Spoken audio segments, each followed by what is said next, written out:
in the decor or anything, what I want to bring to people, and with the food too, is that they feel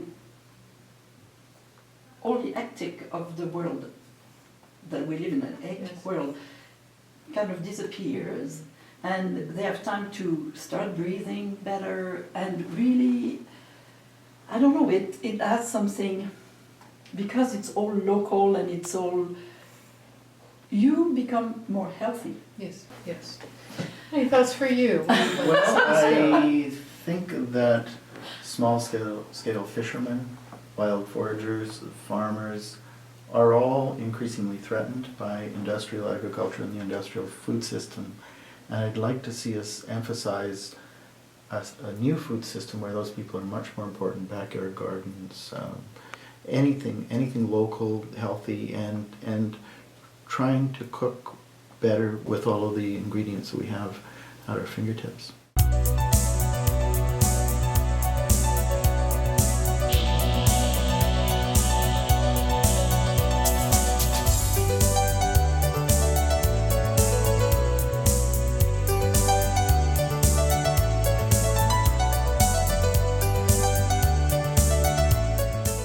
Hi, welcome to Peak Moment. I'm Janaea Donaldson.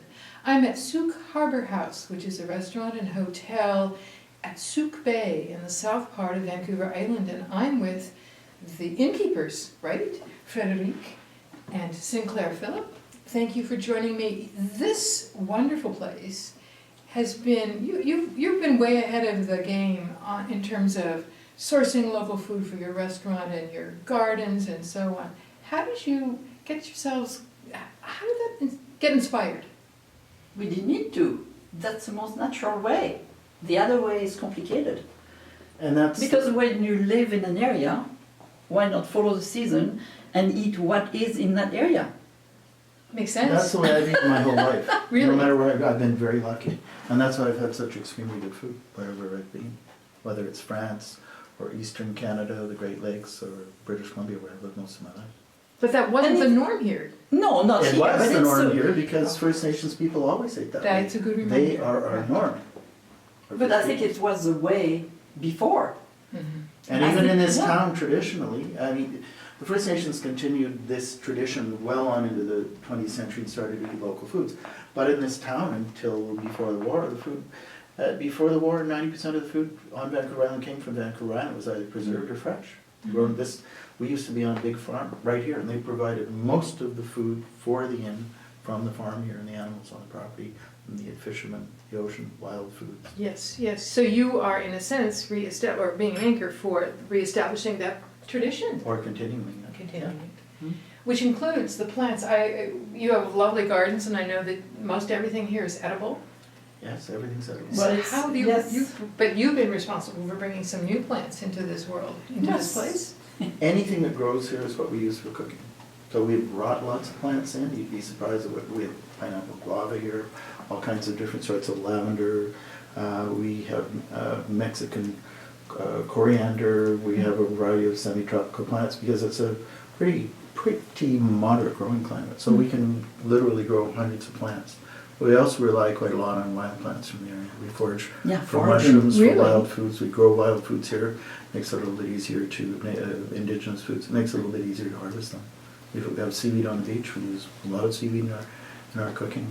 We're surrounded, we have a fig tree there. We're surrounded by lavenders and thymes and nodding onions and the big angelica, which was a traditional vegetable of the Scandinavian Last year you country. should have seen it. Was Yes, the angelica trees. Yeah, it was. What is angelica? I'm not familiar with this. Angelica is a plant that you see a lot in British cookery, candied as a dessert garnish, but in the Scandinavian countries, it was the key, I think the most important medicinal plant in Sweden, but it's a very important vegetable, traditional vegetable in Norway. Today, if you say that to a lot of Norwegians, they may not remember, but it wasn't very long ago that they ate lots of that, and we use it quite a lot. I would imagine that the people who come here, part of that attraction is that it's not only beautiful, of course it's just lovely. It is. And I will interrupt and say the art that you have collected here, and I think that's Well, largely never very- enough. Never enough. Oh. No, you should surround. I think as human beings we don't understand what art actually does to us. and we should have art in the public areas, outside, everything, and everything that you use should be artful. I experienced that here. Just walking the brief bit we've been here, is the beauty. It hums here. Yeah. All the way from etched glass to sculptures to local. I see Oh, a lot of To the chair you're sitting on, which is That made out was of... made by a local cabinet maker. Yes, and with it's local 3 or 4 Pacific different- yew wood, which is the Really? back, that very dark Well, cut wood. yew, pine, I am fir. honored to. It has at least 3 or 4 different types of wood from around here. So But that was a point in a way, and people say, why did you do that? Because, I don't know, it's more interesting to really use everything that you have from here. And I like the fact that everything should be tactile, your eyes should be attracted to the shape, because I think unconsciously it makes you feel better. I mean, space for me is very important. I think I'm good at designing space, and people don't realize what it does to them. It helps them sleep better, relax better. I mean, if you enter this dining room, everybody that enters the dining room, the proportion that were done in 1929 were very well done. You feel... yes, you do. What you've created I hear it in the food. I hear it in the beauty. And the grounds are this way, is you create this really beautiful environment for all the senses. Yes. We have, but it's a Punctuating showcase of what is true to this area, what is real. This is what Vancouver Island is, the furniture, the artwork, the plant material, the food, the entire environment is a very good representation of what Vancouver Island is to the rest of the world. And people come far and wide to do that. And you also, at the same time, because you are not doing, because everybody thinks that they always need to do something all the time, you actually become a human being. Not a human doing. That's right. And And our society is thinking that we should be human doings. But your creativity becomes even stronger by just doing nothing but feeling. what I also see is because you have this natural environment and the inviting gardens and so on, is that people and food, people are reconnecting with the earth, with nature, with themselves, with our roots, yeah? That the steel and glass high-rises are not going to, and electronic toys are not going to give us. Especially the electronic toys. Also those buildings. Yeah, People are like apples. If you pile them on top of each other, they rot. Shifting gears just slightly, and that is very good, Sinclair. I'm with Oliver Kienast, who's the head chef at Sooke Harbour House Restaurant. What an elaborate, wonderful place to cook. Your focus is on using local foods. Tell us where you get your sources for local foods. Oh, from everywhere, from farmers, from the fields here, Okay. from the land. We grow over 300 herbs right on the property. We take from the ocean, so we have different grasses and seaweeds that grow right on the premises. Which is just, and just down there, yeah. the steps. There's probably about 8 or 10 farms that I talk to during the season about what we want to grow. We raise pigs. We have a farm right up the road, so we have little pig projects that we do. And yeah, we get Fishermen, do you have yeah. are the local fish as well? Yeah, we have people coming dropping off fish. The fish it's a little bit different now. It used to be that they just brought it to the back door, but now I have a couple companies that I deal with that I talk to see what fresh fish they have coming in that week. A lot of foragers, so a lot of mushrooms and different things coming from the forests, different sprouts and shoots and different kinds of mushrooms.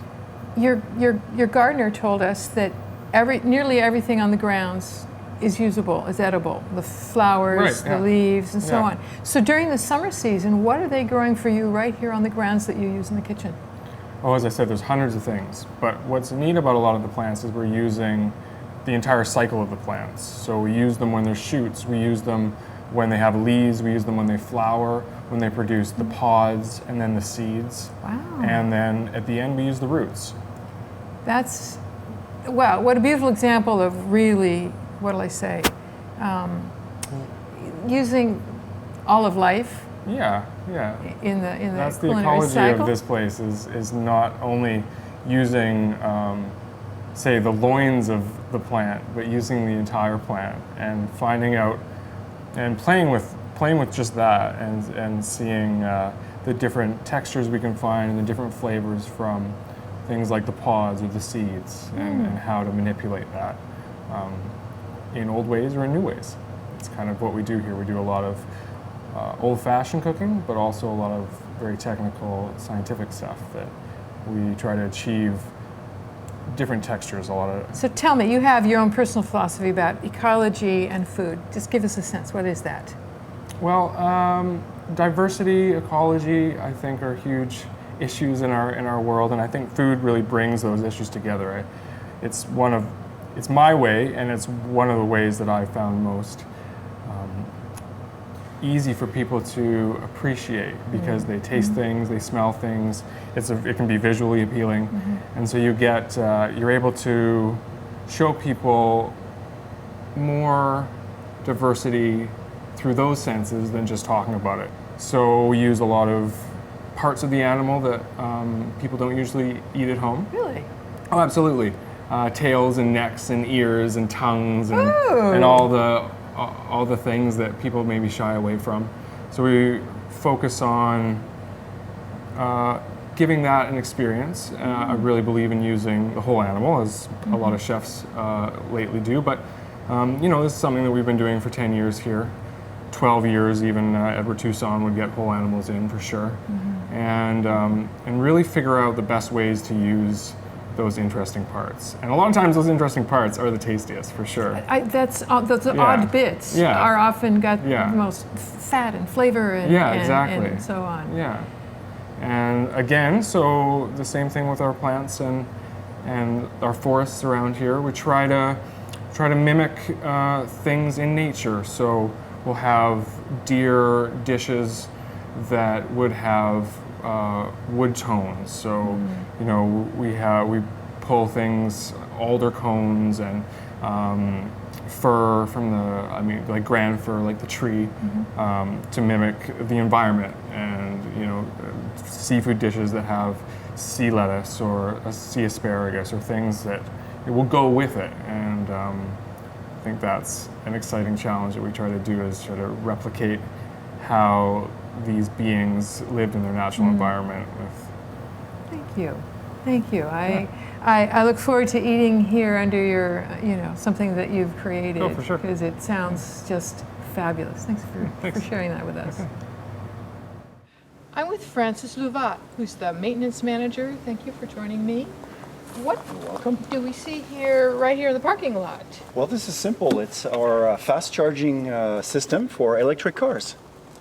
And are people using it? Absolutely, yeah. We've used it a few times already, and it's very convenient. Francis, my understanding is that you're trying to use as many of your kitchen and yard scraps as possible and process them right here, right? Absolutely, yes. So how do you do that?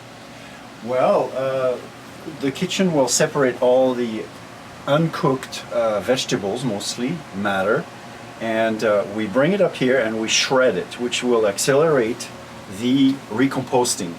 And that's a big part of the recomposting of these materials. Because they're shredded into fine parts, it's easier for them to break down. Okay. Once they're shredded, we put them in these 5 bins. Okay, so we circulate them and we stir them around and add sometimes seaweed, which we have access to near the beach, and a bit of sawdust to keep it fluffed up and not so wet. Oh, okay. And once a week we take one bin and we put it into the next one. Of course, it starts with the last one. Oh, okay. Last one is nice and fine. How long has this been composting? About 5 weeks. It takes about 5 weeks to 6 weeks. Yeah. Then it is fast. Your chipping must make it because it's. Yes. This smells like good earth. Yeah, exactly. It accelerates the decomposition. Absolutely. We put it over there, and then the gardeners just pick it up and then put it in their beds. So the gardeners then use this? Yes, indeed, yeah. In the gardens. So once the last bin is empty, the 4th bin goes into the 5th, and so forth, all the way back to the start. So that's a weekly task? Pretty much, yeah. Just moving this? Yeah, pretty much. And that's it. We get good soil from it, and Gardeners are happy, and we are able to reduce our waste from the kitchen instead of going into the dump or into the garbage. Basically, we're reused. That's the point. Good. Another piece you've told me that you are conserving is sewage and water, I guess I should say. So tell us, this is magical. Tell us what happens here. Well, it's magical, but it's fairly simple. Most of the sewage from the hotel is brought here, and we culture it. And why do we do this? It's in order to, basically, we do this to draw the water from it. Sewage is mostly made of water. A cubic meter, because we're in Canada, 1,000 liter is about 95 to 98% water. Okay. And the difficult part about getting rid of this water is leaching fields or septic fields. Now what we do with this system is basically we draw the water out of our biomass here, our cultured biomass, and we reuse it into the toilets and urinals in the hotel, and the excess is used as well as irrigation for the gardens. Of course, it goes through a series of checkpoints and filtration and UV bombardment to make sure that it is safe to use in irrigation. So let me make sure I understand. You had to replumb the hotel. Yes. So that just the toilets, is that what comes into here? Just the toilet water? No, all the water produced from the hotel comes here. All the sewage comes okay. here. Okay, sinks, showers, But all of that. we had to replumb the hotel to have this water that we draw from this system going back into the toilets and urinal into the hotel. Only. So it's not going back into the showers or the drinking not water? At all, not at all. And so just in brief, what happens in here is just... Well, right at the beginning, we have a screen where our influent comes in and separates the rough parts of the influent. Okay. So there could be, unfortunately, paper, aluminum foil from cigarette packs, various wrappers, chewing gum, things that fall into clothing, article clothing sometimes have fallen into the toilets. So they get filtered out here? They get filtered and I separate on a regular basis. And then it is processed through this maze-like building, and it's aerated 24/7 by two root-dry blower through porous membranes to boost the oxygen demand, the biological oxygen demand, keeping it alive and keeping it flowing as well. Okay. At the end of the maze, there's a pump that brings it back towards the beginning to keep it flowing all the time. So it's circulating this way? That's right. There's a recirculating system. There's various process happening along the way. There's less aeration at the beginning to create a anaerobic anoxic zone where denitrification will happen. Okay. And as it goes through this maze, it's aerated more and more, building up oxygen demands and making it more liquid to be able to draw the water out of it. And we draw the water out of this biomass with this type of filter, which are called a xenon membrane. A series of filaments are suspended into the biomass, and a vacuum is applied towards the end of the filaments. Then the water drawn by this two vacuum pumps is carbon scrubbed. Okay. And then it's UV bombarded, and then it's stored outside. You said that the water is piped back to the toilets and stored for irrigation here for the gardens? Yes, indeed. Right. Yeah. So is that what we have here? So once the water is processed, we have to store it, and we have to pump it back into this separate system that was built to put it back into the toilets in the hotel, toilets and urinals. And this tank here is basically a storage tank for the recycled or reclaimed water that goes back to the hotel's toilets and urinals. The other tank over there, actually above ground here, this large one is the first one that gets filled for irrigation. So once the underground here for the toilets and urinals is full, this one will become full second and keep this underground tank full as well, which is for irrigation. And because of the high standards that we have in the regular test that we have had for the past 14 years, we're able to use this water for irrigation and aerial irrigation as well. You're the co-founder of the Slow Food Movement in Canada. Yes. So tell us what that is. The slow food movement in Canada is part of a very big international movement. There are over 130 countries involved. We're very active in Africa, extremely active in Europe, somewhat in Central America, and within the United States. And we are in favor of sharing good, clean, and fair food through co-producers, that is, people who are buying try to understand and work with producers so that they get the very best of foods. And we try and promote the consumption and the enjoyment of the pleasure of food in family groups or in communities. So it's very much about community and also about heritage food. We have an Arc of Taste where traditional food products that are endangered are being protected and promoted. And we are involved in the slow fish movement. It's something we set up where we're trying to preserve endangered fish and promote more intelligent, careful fish production opposed to carnivorous fish farms. We're involved in quite a few very positive projects. It sounds like that. Yeah. To particularly to preserve the heritage foods. The heritage, and encourage people to eat well and not waste their food. And we're working to try and combat hunger where we can, and equality before food. It's notable. Thank you. That's encouraging. But I want to add, because when we talk slow food and we talk, eating with people around the table and taking our time, I don't think people realize what food actually does to our bodies. It is not just a physical health, it's a mental health, and it's a psychological health. So if we do not take care of our food, we disappear. We disappear. Yeah. Yeah. We don't interesting. survive. Yes. We become so sick that we disappear. And I don't understand why people do not understand how crucial food is, good food, clean food is for our bodies, for our brain, for everything. But also for pleasure. But that's what I mean. We have a very puritanical term in North America, and a lot of people look at food as purely nutrition, and that's Yes. one of the reasons why people are becoming so sick, because food isn't just nutrition. Food needs to be pleasure as well, the pleasure of sharing around a good table and enjoyment. It's very important for human psychology. But it starts with your health. They're both related. And You it's are our medicine. Yes, sure. And part of the loveliness of food, because it's pleasurable, or especially when it's pleasurable, it encourages us to eat the good foods that are healthy. Right? Well, And it comes together. yeah. I mean that's how we all did survive. All our ancestors survived. Yeah. And now all of our major sicknesses in North America are related to food. Cancer, diabetes, and heart disease are all related to an extremely poor Bad food food. system. Yeah.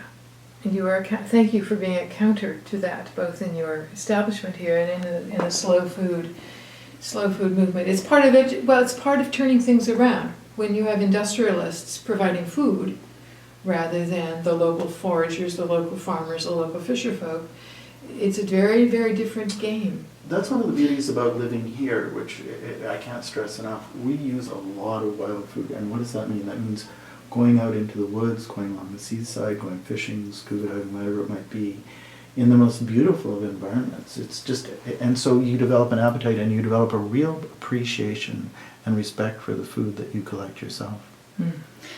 I think that's why I want to add, I don't understand when people want to have any kind of food all the time, because it's very modern now that you can have strawberry in the winter, which you should never have because they are not nice.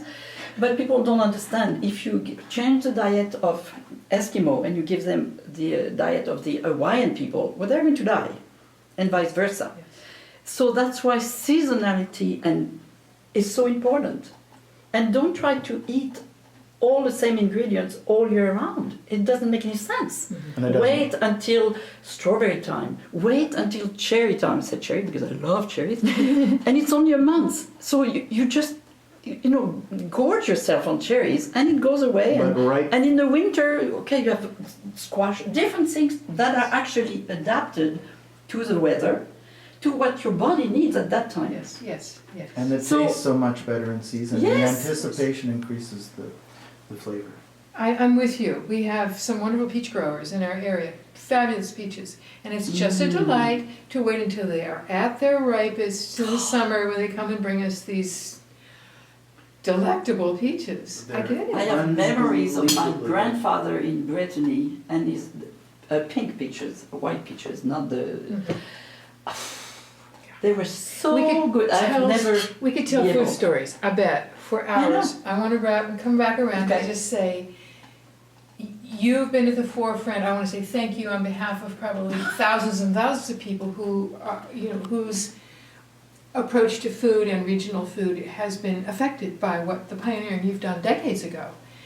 Do you have some visions for what you want to see happening next, either at your own establishment or just in the food movement as a whole?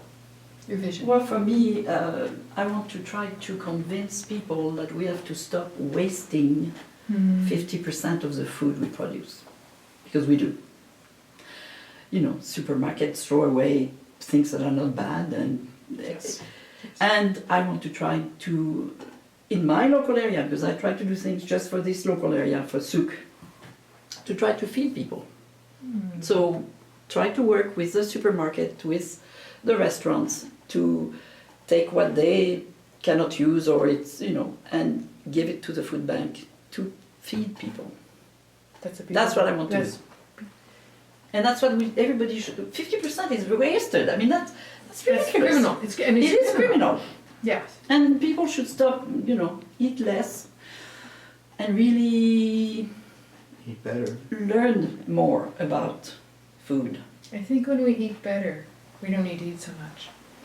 Well, for me, I think your brain doesn't work very well when you don't eat well. And we can see what's happening in the world. I think people are not eating very well and they cannot think critically. Yes. Thank you. Thank you for your vision that's been here for a long time and manifest here. And thank you for sharing your place and your people with us. It's wonderful. Well, we have Thank been you for very coming. fortunate to be able to do what we do for the last 35 years. Live here. You're meeting food visionaries, regional visionaries, localism visionaries way before most of the movement got on. Oh no, yes, but for me it's not, because it was a simpler way, it was a more natural way, it was the easier way. Au naturel. You're watching Peak Moment. I'm with Frederique and Sinclair. Phillip, thank you for joining us Thank you for a for coming. tasty show. Thank you.